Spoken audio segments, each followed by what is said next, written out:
Welcome to my channel लोडिया flavour junction. आज recipe होची माछ फ्राई करवा। देखंतु मु तापे माछ नै हल्दी लुण पकई दीची।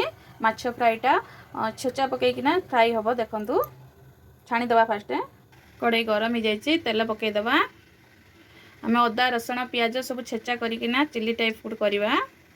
तेल गरम हो जाइए माछटा पकईदवा।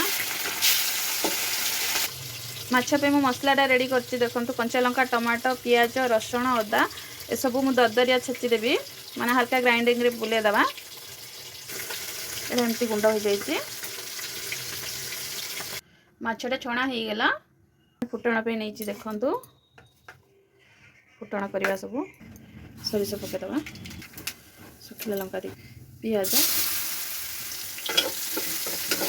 एथिरे किछि मसला यूज हेबनी बहुत टेस्टी लगिबो। जीरा पकईदवा मेसिया पत्र कंचा लंकाटा पछरे पकेबे।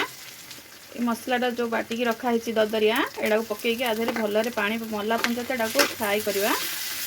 इसे जमा पानी पड़ोनी खाली ददरिया ही गुंड करेंगे। हलदी गुंड पड़ो मसला भितर ये खाली हलदी गुंड पड़ो बिना मसला ही हम। लुण अल्प टमाटो मसला टी अधिका पड़ो ये अदा रसुण सब टमाटो मसलाटा पूरा तेल छाड़ी देती। तेल छाड़ला पर्यंत आम एमती फ्राए करवा। माछटा पकईदवा। माछटा पकई दीजिए आम एमती आपको बेसी लौट पाल्ट कर घाटी भांगी दिव।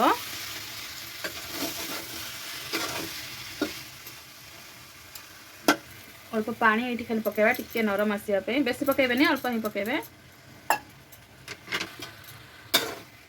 एमती घाटी देबे टिके 5 मिनट पर ओल्हे देबा।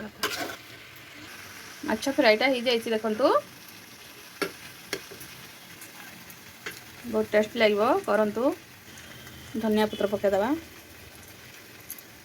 देखंतु हो गला कंप्लीट आम माछ फ्राईटा। माछ फ्राईटा हो जाइए। देखंतु केते बढ़िया होइछि। आपण मानकु भल लागिले लाइक सब्सक्राइब कमेंट करंतु।